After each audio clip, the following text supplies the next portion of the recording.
Hello बच्चों, आज हम डिस्कस करने जा रहे हैं, ये नया टॉपिक है परमानेंट मैग्नेटिज्म। परमानेंट मैग्नेटिज्म जिसको कि क्लासिकल मैग्नेटिज्म भी कहा जाता है या सिर्फ जिसको मैग्नेट के नाम से भी जाना जाता है, और एनसीईआरटी में इस बात को मैग्नेटिज्म एंड मैटर के नाम से ये टॉपिक दिया है, मैग्नेटिज्म एंड मैटर। तो डिफरेंट बुक डिफरेंट टॉपिक देता है ना। तो इसलिए हम सभी बात को मैं बता रहा हूँ, ताकि ऐसा नहीं हो कि सर ये टॉपिक तो पढ़ा है और ये टॉपिक तो छूट गया। मैग्नेटिज्म एंड मैटर तो पढ़ा दिए, लेकिन क्लासिकल मैग्नेटिज्म तो छूट ही गया, है ना। तो इसलिए इसका जो नाम है, डिफरेंट बुक डिफरेंट देता है ना। कोई परमानेंट मैग्नेटिज्म देता है, तो कोई क्लासिकल मैग्नेटिज्म देता है, तो कोई सिर्फ मैग्नेट ओनली मैग्नेट देता है, और एनसीईआरटी मैग्नेटिज्म एंड मैटर के नाम से देता है। तो एक्चुअली मैग्नेटिज्म जो है, हम लोगों को दो तरह का स्टडी करना है। एक हम लोग इसके पहले स्टडी कर चुके हैं, और वो जो हम लोग स्टडी किए हैं दैट इज इलेक्ट्रोमैग्नेटिज्म। क्या किया है स्टडी? इलेक्ट्रोमैग्नेटिज्म, है ना। इलेक्ट्रोमैग्नेटिज्म जिसको कि मैग्नेटिक इफेक्ट ऑफ करंट भी कहा जाता था, है ना। मैग्नेटिक इफेक्ट ऑफ करंट, और या जिसको मूविंग चार्ज एंड मैग्नेटिज्म के नाम से जाना जाता था। एनसीईआरटी में मूविंग चार्ज एंड मैग्नेटिज्म है ना। तो डिफरेंट बुक डिफरेंट नाम देता है, इससे कोई दिक्कत वाली बात नहीं है, लेकिन सबकी जानकारी रखनी चाहिए, नहीं तो मन में होगा कि ये टॉपिक तो पढ़े और ये तो छूट ही गया, है ना, या गुरुजी पढ़ाए ही नहीं, है ना। और ख़ास बात है कि यह जो टॉपिक जो आपको पढ़ाने जा रहे हैं, ये किसी भी कंपटीशन के दृष्टिकोण से बहुत इम्पोर्टेंट है, ठीक है। कंपटीशन के दृष्टिकोण से भी इम्पोर्टेंट है, और रिगार्डिंग बोर्ड भी आपका इम्पोर्टेंट है, और छोटा टॉपिक है। कोई भी जो छोटा टॉपिक है उससे किसी भी एग्ज़ाम में रिगार्डिंग, खास करके कॉम्पिटिटिव एग्ज़ाम की बात करें तो उसमें बनने की गारंटी होती है। और इस टॉपिक की भी बात करते हैं, जितना आपको पढ़ा दिया जाएगा, एग्ज़ाम कोई भी हो, कॉपी से क्वेश्चन रहने की गारंटी है। जितना पढ़ाएंगे कॉपी संभाल के रखिएगा, उससे क्वेश्चन रहने की गारंटी है। एग्ज़ाम कोई भी हो, कॉपी से क्वेश्चन रहेगा, क्योंकि इसमें बहुत ज़्यादा एक्सपेरिमेंट नहीं होता, ठीक है। और कुछ टॉपिक है जिसमें कि बहुत एक्सपेरिमेंट होता है, जिस पर कितना भी पढ़ लीजिए क्वेश्चन हमेशा बन जाएगा एग्ज़ाम में, ये गारंटेड नहीं है। वैसा भी कुछ टॉपिक है, ठीक है। तो खैर चलिए हम ये अब शुरू करते हैं। आपका परमानेंट मैग्नेटिज्म, जिसको कि क्लासिकल मैग्नेटिज्म भी कहा जाता है, जिसको सिर्फ मैग्नेट भी कहा जाता है, सिर्फ मैग्नेट। ये परमानेंट मैग्नेट की बात है, जो आप बच्चे में खेलते होगे, अभी भी खेलते हो नहीं हैं? तो वह जो देखते हो छोटा सा मैग्नेट, उसमें लोहा वो सटाते होगे, है ना, पिन वगैरह सटाते हो, वो तो बस उसी की बात इसमें हम लोग करते हैं इन जनरल, ठीक है। तो वो जो मैग्नेट जैसे आप लोग बच्चे में खेलते थे, अभी भी खेलते हो? नहीं खेलते हो? अच्छा, आप जवान हो गया, कोई बात नहीं आपको, है ना। तो ठीक बात है। तो वह जो मैग्नेट था that is your bar magnet. तो मैग्नेट जो है, मैग्नेट का खोज जो है, ये मैग्नेशिया नाम के कंट्री में हुआ था। मैग्नेशिया नाम के कंट्री में हुआ था। इसके पीछे अंदर की बात है कि वहाँ जो है भेड़ का पालन बहुत ज़्यादा होता था, तो उसमें लोग भेड़ को चराने पहाड़ी पर जो है जाते थे। तो वहाँ एक बार देखा कि जब भेड़ का पैर जो है वो उठता ही नहीं है, लगता था एकदम जैसे सट गया, बहुत मुश्किल से भेड़ पैर उठा पाता था। तो लोगों को लगा कि अब यहाँ जो है ज़रूर कोई ना कोई गड़बड़ बात हुई है, कोई भगवत कृपा है ऐसी, जिसके कारण कि अब जो है भेड़ का पैर नहीं उठ रहा है। तो बात साइंटिस्ट लोगों तक गई। साइंटिस्ट वहाँ पर आए, रिसर्च हुआ।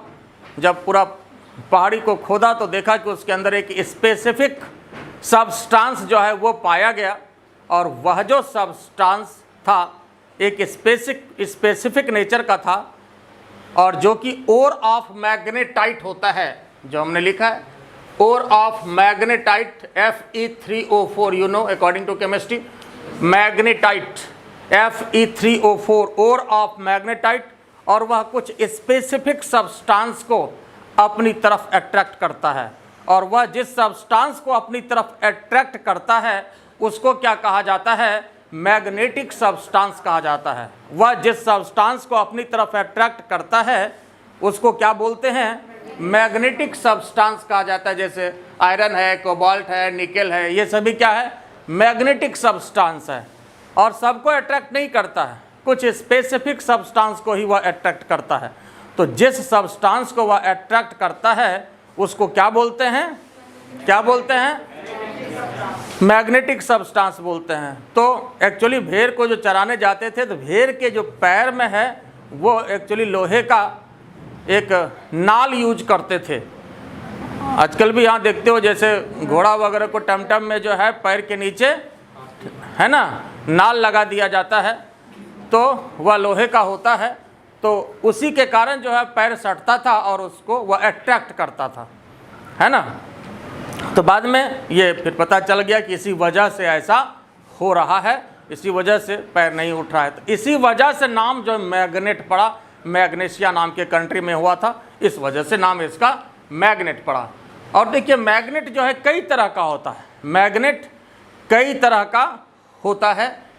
जैसे आप देख रहे हैं, this is your bar magnet, ये बार मैग्नेट है, और ये वही नाल के कारण जो है घोड़े को जो इस तरह का नाल पहनाया जाता है, स्ट्रक्चर ऐसा होता है ना, देखा है ना, घोड़े के नीचे जो नाल पहनाते हैं, देखा है कि नहीं।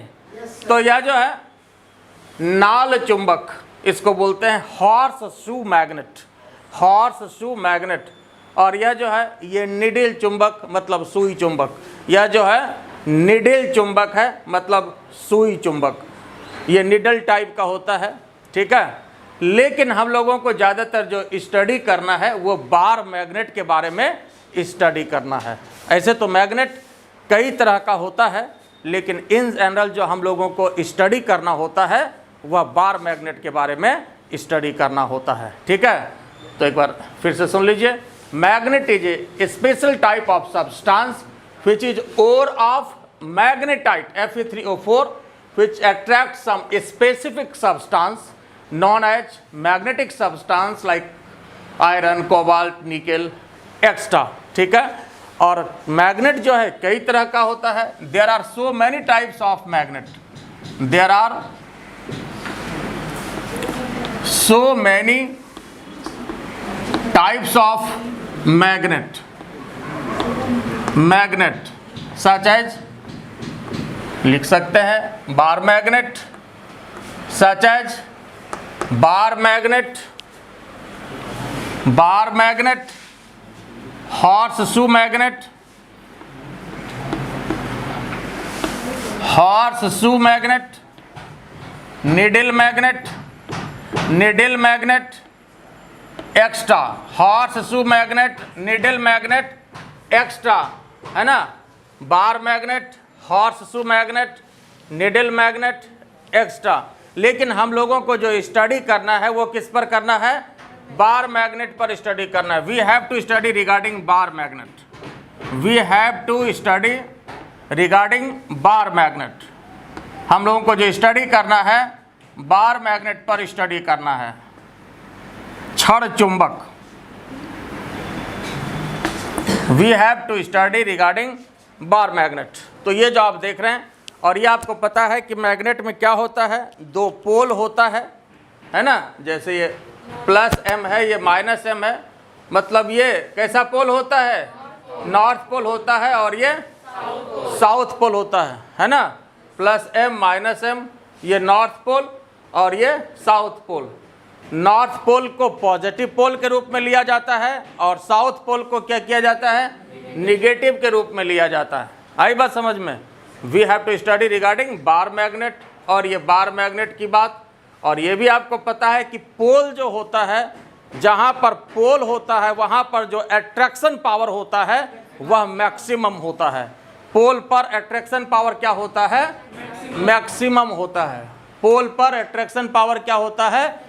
मैक्सिमम होता है। जैसे ये एरिया देखिए, तो यहाँ पर मैक्सिमम जो है अट्रैक्शन पावर है, ये ज़्यादा से ज़्यादा जो है क्या करता है? अट्रैक्ट करता है। मैक्सिमम अट्रैक्शन पावर होता है, ठीक है। और ये बार मैग्नेट, ये निडल मैग्नेट, ये हॉर्स शू मैग्नेट, जिसको कि नाल चुंबक कहा जाता है। अब देखिए, हमने कहा कि आपको जो स्टडी करना है, बार मैग्नेट के बारे में स्टडी करना है मेनली। तो बार मैग्नेट का दो तरह का लेंथ लेते हैं।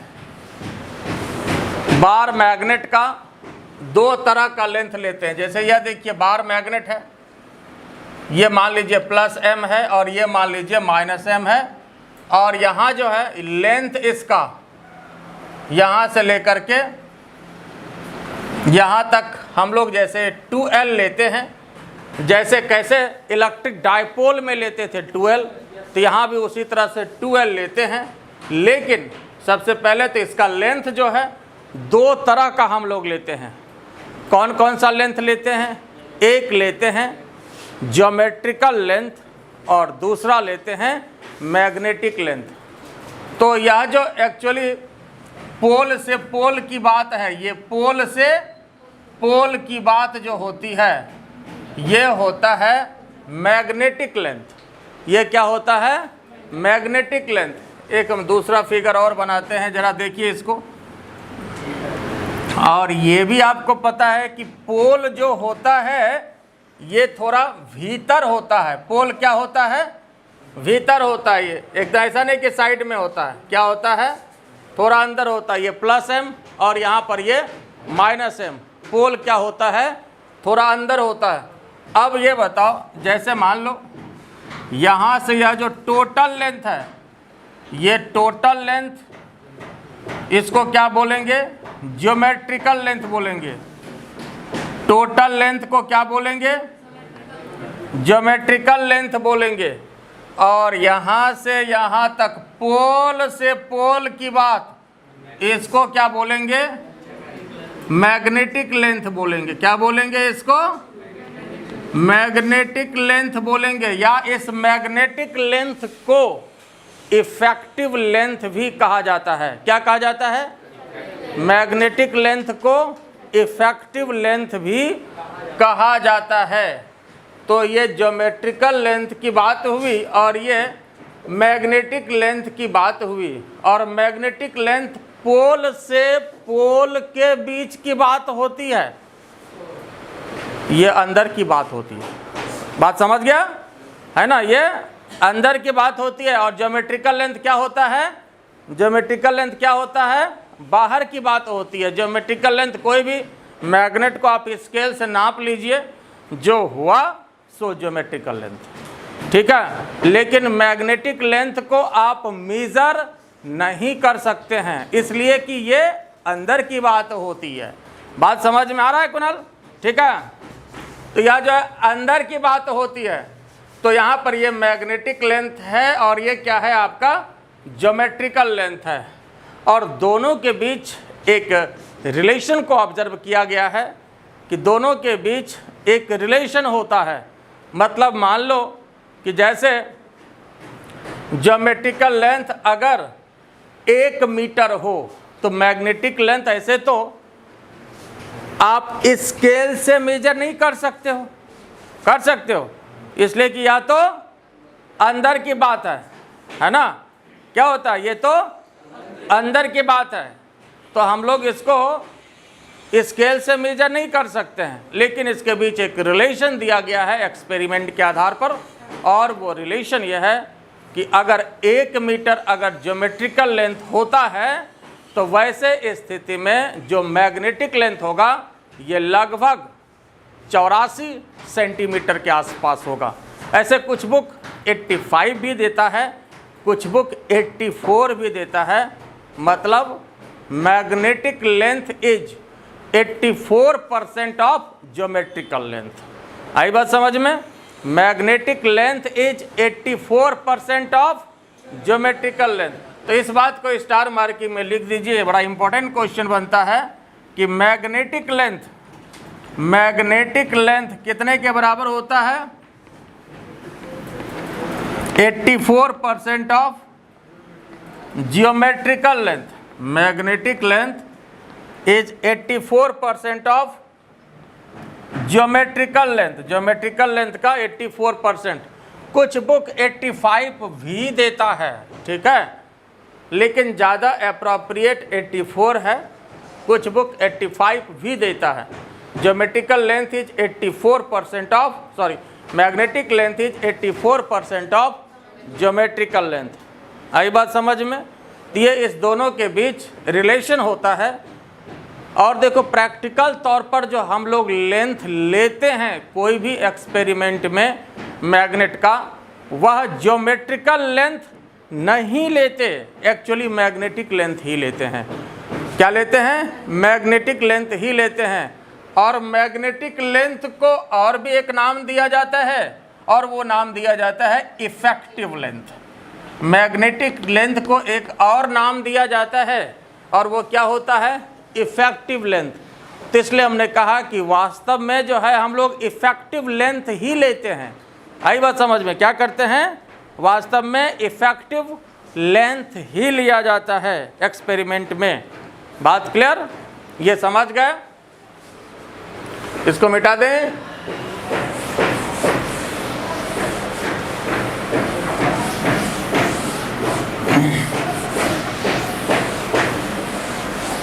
यहां तक कोई दिक्कत किसी को? कुछ नहीं बोल रहा है। तुम लोग क्या जवान आदमी? क्लियर है? अच्छा, ठीक बात है, तो ऐसे बोलो ना, ठीक है। तो मैग्नेटिक लेंथ और ज्योमेट्रिकल लेंथ के बीच रिलेशन को समझ गए। अब आइए देखो, जिस तरह से इलेक्ट्रोस्टैटिक्स में हम लोग कूलम्ब्स लॉ देखे हैं, उसी तरह से मैग्नेटिज्म में भी कूलम्ब्स लॉ होता है। सिमिलर लॉ है ना? वही चीज़ है, जरा सा फर्क है। सिमिलर है, सेम नहीं कह रहे, लेकिन सिमिलर लॉ है, जिसको कि कूलम्ब्स लॉ फॉर मैग्नेटिज्म कहा जाता है। कूलम्ब्स लॉ मैग्नेटिज्म कहा जाता है। कूलम्ब्स लॉ फॉर मैग्नेटिज्म कहा जाता है। अब यहाँ पर देखो, ध्यान से देखिए, इसको हम डायरेक्ट लिख देते हैं, क्योंकि कूलम्ब्स लॉ तो आप जानते हैं, ठीक है। और यहाँ पर ये मैग्नेटिज्म के लिए है। फर्क बस आपका यही है कि जैसे यहाँ पर जब भी बात होती है तो दो पोल स्ट्रेंथ के बीच बात होती है, प्लस एम, और यहाँ पर माइनस एम। प्लस एम और माइनस एम, प्लस एम और माइनस एम। और एक बात और जानिए, देखो, वास्तव में जैसे प्लस एम और माइनस एम तो दो अलग अलग पोल हुआ, लेकिन ये समझने के लिए है, और हकीकत यह है कि प्रैक्टिकल तौर पर जैसे कोई भी मैग्नेट अगर होता है, कोई भी मैग्नेट होता है,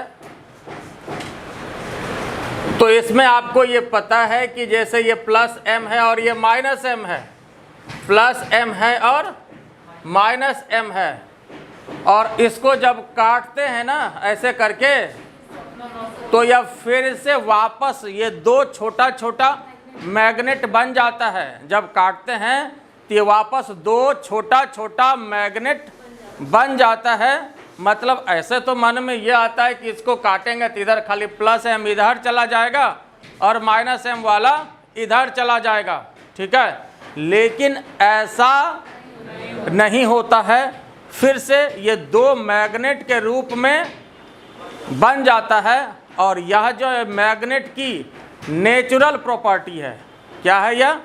मैग्नेट की नेचुरल प्रॉपर्टी है। और इसके पीछे क्या रीज़न है वो आज तक पता नहीं चला है कि क्यों ऐसा होता है, ठीक है। This is the natural property of the magnet. ऐसा होता क्यों है ये आज तक पता नहीं चला है। Now it is your duty, इसको पता करना है। बात समझा कि नहीं अनुभव, है ना?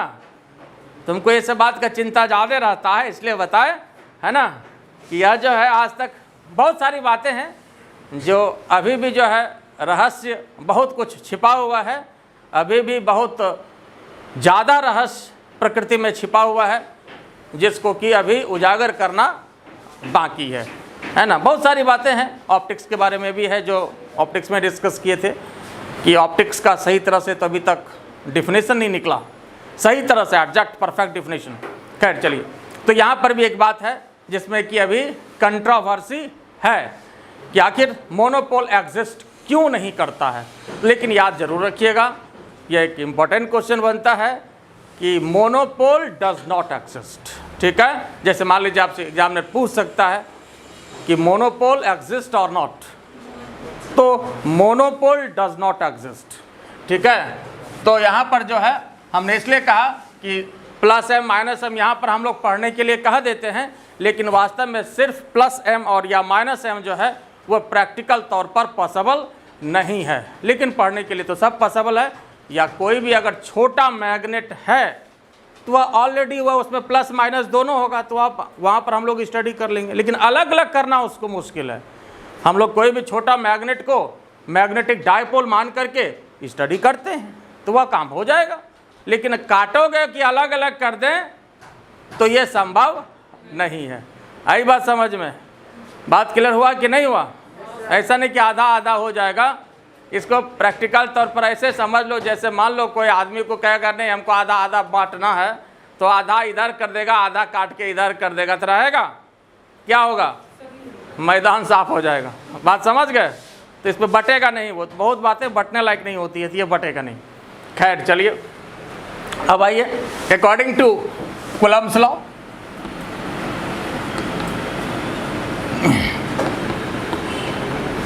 इन मैग्नेटिज्म, तो जो भी फोर्स लगेगा कोई भी दो पोल के बीच, कोई भी दो पोल के बीच, और दोनों के बीच अगर डिस्टेंस मान लो कि r है, क्या है डिस्टेंस? डिस्टेंस मान लो कि r है, तो इसका मतलब f directly proportional to m1, directly proportional to m2 और inversely proportional to r square. ये आप जानते हैं, इसलिए इसमें ज़्यादा हम डिटेल से नहीं करते हैं चूँकि आपको पता है। तो यहाँ पर जब इसको हम कंबाइन करेंगे, combining above directly proportional to m1 m2 और नीचे r स्क्वायर, और जब इस प्रोपोर्शनलिटी को हटाते हैं तो इस प्रोपोर्शनलिटी के बदले कांस्टेंट देते हैं, और यह जो कांस्टेंट होता है दैट इज क्या? यह जो कांस्टेंट होता है म्यू नॉट अपॉन 4 पाई या म्यू अपॉन 4 पाई, क्या होना चाहिए? म्यू नॉट अपॉन 4 पाई या म्यू अपॉन 4 पाई। देखो एक्चुअली तो म्यू अपॉन 4 पाई ही होता है, होना भी चाहिए, और ये इसलिए होना चाहिए, किस लिए होना चाहिए कि ये किसी भी मीडियम की अभी हम बात कर रहे हैं। किसके लिए बात कर रहे हैं? किसी भी मीडियम के लिए बात कर रहे हैं, तो इसलिए एनी मीडियम की बात करेंगे तो फॉर्मूला तो आपका यही आएगा, और यहाँ पर ये m1 ले लीजिए, इसको m2 ले लीजिए। लेकिन अगर यहाँ पर देखो जैसे म्यू है तो किसी भी मीडियम के लिए mu naught into mu R दे सकते हैं, m1 m2 upon r square 4 पाई अपने जगह पर, है ना। तो ये किसके लिए हुआ बताओ तो? Mu naught into mu R. ये किसके लिए हुआ?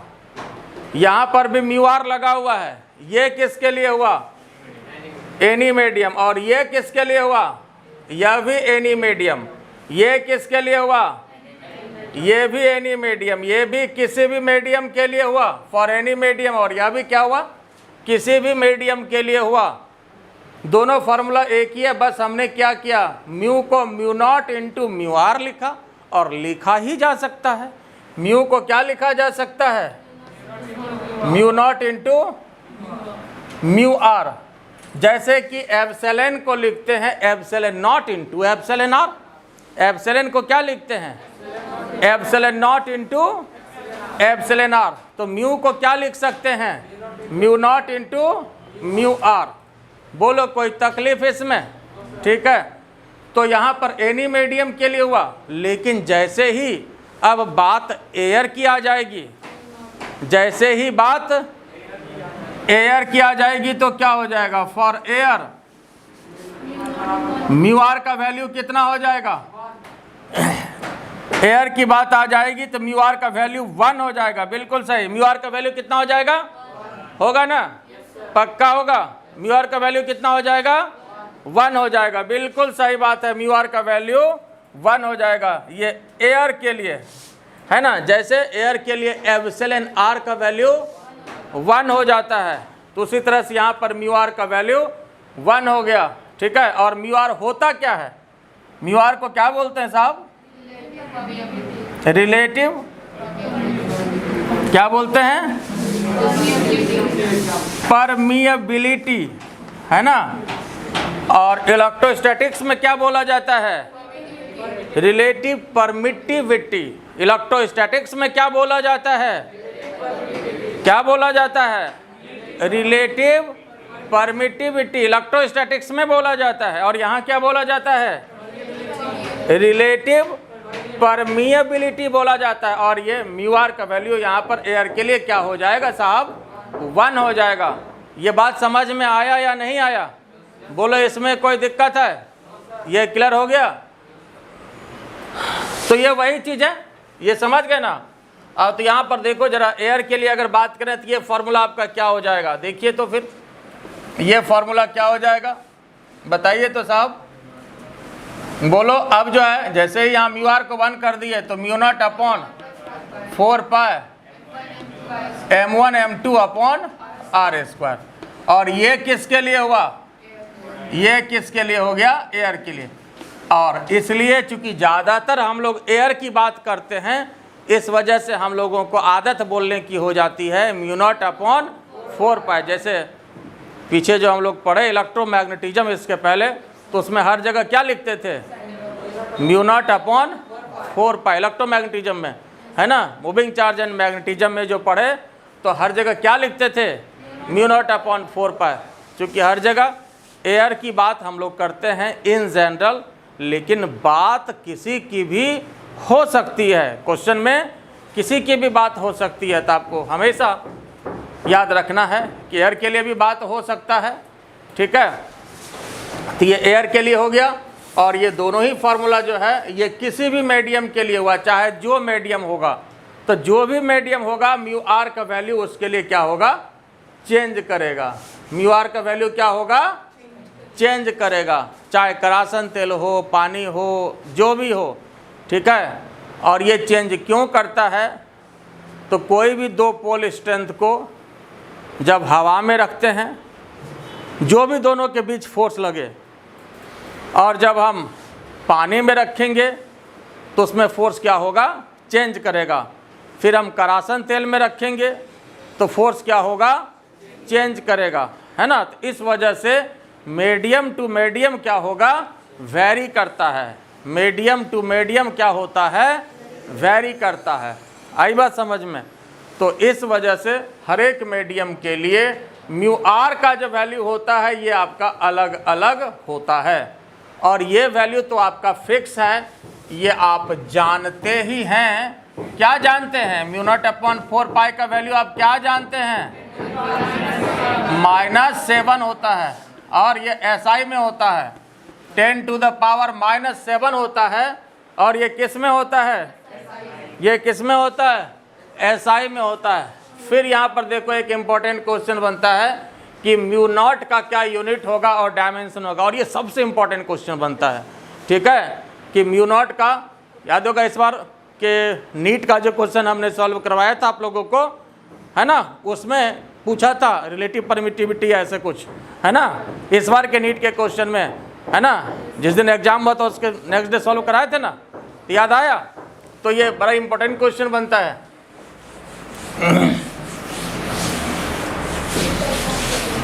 तो यहाँ देखिए, तब आइए unit and dimension of mu naught की बात करें। Unit and dimension of unit and dimension of, एक बार फिर से सुन लीजिए, ध्यान से सुनिए। म्यू नॉट का डायमेंशन होगा, म्यू नॉट का डायमेंशन होगा, अब जो भी हो वो हम लोग निकालेंगे, है ना। म्यू का भी डायमेंशन होगा और म्यू का और म्यू नॉट का दोनों का डायमेंशन क्या होगा, सेम होगा। इसलिए यहाँ पर म्यू नॉट एंड म्यू भी आप दे सकते हैं, म्यू नॉट एंड म्यू, इसलिए कि म्यू नॉट का और म्यू का डायमेंशन सेम होगा, लेकिन म्यू आर का डायमेंशन, म्यू आर का डायमेंशन नहीं होगा, इसलिए कि वो रिलेटिव परमिएबिलिटी है। म्यू आर का डायमेंशन नहीं होगा और नेचुरली यूनिट भी नहीं होगा, है ना। यूनिट और डायमेंशन दोनों की बात, डायमेंशन नहीं होगा इसमें, यूनिट भी नहीं होगा, ठीक है। तो म्यू आर का यूनिट और डायमेंशन नहीं होगा, म्यू का होगा, म्यू नॉट का होगा, म्यू और म्यू नॉट का सेम होगा। आई बात समझ में। अब क्या होगा ये हम लोग निकालेंगे, लेकिन इसके पहले इस बात की भी जानकारी रखिए कि M1 और M2 क्या है, पोल स्ट्रेंथ है, पोल स्ट्रेंथ है, और इसका जो यूनिट होता है एम्पियर मीटर होता है, एम्पियर मीटर। तो अगर पोल स्ट्रेंथ का डायमेंशन की बात करें, डायमेंशन इसका कितना होगा, पोल स्ट्रेंथ का एम्पियर मीटर होता है, तो यहाँ पर डायमेंशन ऑफ पोल स्ट्रेंथ बताओ तो साहब कितना होगा, इसकी ज़रूरत पड़ेगी आपको, एम्पियर मीटर, तो आई और उसके बाद मीटर के लिए एल, आई एल। करंट के लिए आपका एम्पियर है, कुछ बुक करंट के लिए आपका ए भी देता है, तो बात एक ही है, तो आई एल। और अब इस फॉर्मूला को यूज करिए, इस फॉर्मूला को यूज किया जाए, फिर से एक बार यहाँ पर हम लिख रहे हैं, mu naught upon 4 pi M1 M2 upon R square. तो साहब जब म्यू नॉट की बात करेंगे तो 4 पाई एफ आर स्क्वायर और नीचे M1 M2। बोलो जी इसमें कोई दिक्कत है? तो यहाँ पर 4 पाई से लेना देना रहेगा क्या? कोई लेना देना रहेगा क्या? नहीं रहेगा, बिल्कुल सही बात है। तो M1 M2 F R square M1 M2। अब जो डायमेंशन हो आप इसको पुट कर लो साहब। तो बोलो फोर्स का डायमेंशन कितना? MLT माइनस डिस्टेंस के लिए और नीचे फिर पोल स्ट्रेंथ के लिए IL पोल स्ट्रेंथ के लिए IL ये नहीं होगा, पोल स्ट्रेंथ के लिए IL और IL होगा। तो अब यहाँ पर देखिए साहब, L स्क्वायर ये खत्म हो गया, ये खत्म हो गया, क्या बच गया देखो तो, L स्क्वायर कट गया ना, यहाँ क्या बचा? MLT minus 2 I minus 2। कोई तकलीफ इसमें? फिर से देख लीजिए, फोर्स का डायमेंशन MLT माइनस 2, R तो आपका डिस्टेंस के लिए है, तो यहाँ पर ये डिस्टेंस का स्क्वायर हो गया, और नीचे क्या M1 M2 ये पोल स्ट्रेंथ है। पोल स्ट्रेंथ का डायमेंशन अभी हम लोग को पता है, निकाल चुके हैं, IL, और M1 का भी IL और M2 का भी IL, दोनों का क्या होगा? IL होगा, ठीक है, दोनों का IL होगा, IL इंटू IL, ठीक है। तो ये MLT माइनस 2 और यहाँ पर ये I माइनस 2। कोई दिक्कत इसमें? I दोनों ऊपर चला गया तो I माइनस 2, तो ये इसका डायमेंशन हो गया। और अगर यूनिट की बात करें तो इससे हम लोग यूनिट भी निकाल सकते हैं। फोर्स के लिए न्यूटन मीटर स्क्वायर और नीचे एम्पियर मीटर, तो एम्पियर स्क्वायर मीटर साफ हो गया यहाँ से, तो न्यूटन पर एम्पियर स्क्वायर। आई बात समझ में? न्यूटन पर एम्पियर स्क्वायर ये इसका यूनिट हो गया, और इधर तो डायमेंशन की बात हमने की है। बोलो कोई तकलीफ इसमें? ये समझ गए? ये क्लियर हो गया ना? ठीक है। तो इस तरह से यूनिट और डायमेंशन इसका निकला, किसका? म्यू का और म्यू नॉट का। और म्यू आर का कोई भी यूनिट या डायमेंशन नहीं होगा। इस बात को स्टार मार्किंग में लिख लीजिए, इस बात को स्टार मार्किंग में लिख लीजिए। मतलब म्यू आर जो कि रिलेटिव क्या बोलते हैं इसको? रिलेटिव परमिएबिलिटी, है ना? Relative permeability. परमिएबिलिटी का मतलब होता है चुंबकशीलता, मतलब रिलेटेड टू मैग्नेटिज्म, है ना? तो इसलिए परमिएबिलिटी ज़्यादा अच्छा है। बात समझ गए ना? Related to magnetism. परमिटिविटी का मतलब होता है विद्युतशीलता, मतलब related to electricity, related to electricity. And here ये परमिएबिलिटी मतलब यह जो कांस्टेंट होता है, this constant is related to magnetism, related to magnetism, therefore it is known as permeability. Permeability का मतलब यही होता है। बात समझ गए, है ना? कई बच्चा के मन में होता है कुछ, सर क्या होता है? तो बस कुछ नहीं होता है, रिलेटेड टू मैग्नेटिज्म होता है इसका मतलब, और परमिटिविटी का मतलब रिलेटेड टू इलेक्ट्रिसिटी होता है। बात समझ में आ गया? ठीक बात है। तो अब यहाँ पर देखिए, रिलेटिव परमिएबिलिटी का कोई भी यूनिट और कोई भी डायमेंशन नहीं होगा। Relative permeability has no unit and no dimension. याद रखिएगा, बहुत इंपॉर्टेंट क्वेश्चन, इसमें एकदम क्वेश्चन जो है फंसा देता है ना? तो ये ध्यान रखना है कि म्यू का क्या होगा, म्यू आर का क्या होगा और म्यू नॉट का क्या होगा। म्यू और म्यू नॉट तो सेम हो गया, म्यू आर का नहीं होता। ठीक है। इलेक्ट्रोस्टैटिक्स में भी एप्सिलॉन का और एप्सिलॉन नॉट का सेम होता है और एप्सिलॉन आर का नहीं होता है। याद आया कि नहीं आया? एप्सिलॉन और एप्सिलॉन नॉट का सेम होता है और एप्सिलॉन आर का नहीं होता। बस वही चीज़ यहाँ भी है ना? ये बात आ गई सिर्फ मैग्नेटिज्म के लिए। ये बात किसके लिए आ गई? मैग्नेटिज्म के लिए आ गई। बाकी तो बात वही है। ये समझ गए? बोलो, कोई तकलीफ इसमें?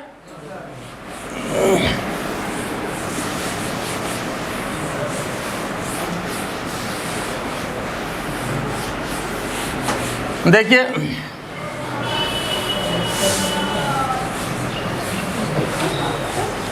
और इसलिए इसको एक बार हम फिर कर रहे हैं। छोटा टॉपिक है, कॉपी संभाल के रखिएगा। कहीं भी सोचिएगा कि शाहरुख खान अमिताभ बच्चन से भेंट होगा, लेकिन जितना हम पढ़ा देंगे उतना शायद कोई नहीं पढ़ाएगा। और बाकी तो अब पूरा दुनिया आपकी मुट्ठी में है, देख भी सकते हैं, है ना? बात समझ गए ना? तो इसलिए संभाल के रखिएगा। मन में होता है कि वहाँ जाएंगे तो शाहरुख खान मिलेगा, वहाँ जाएंगे अमिताभ बच्चन से भेंट होगा, प्रीति जिंटा से भेंट होगा। ठीक है, तो चलिए आइए बात करें आगे। तो ये आगा कर दिए, कॉपी संभाल के रखिएगा। आइए आगे देखें हम लोग। नहीं, हम सलमान खान के, हम गरीब आदमी हैं।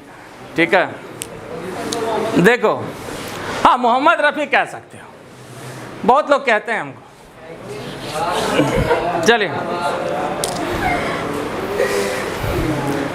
तुमको पता नहीं होगा, खैर अभी ऑनलाइन लिख क्या बोलेंगे।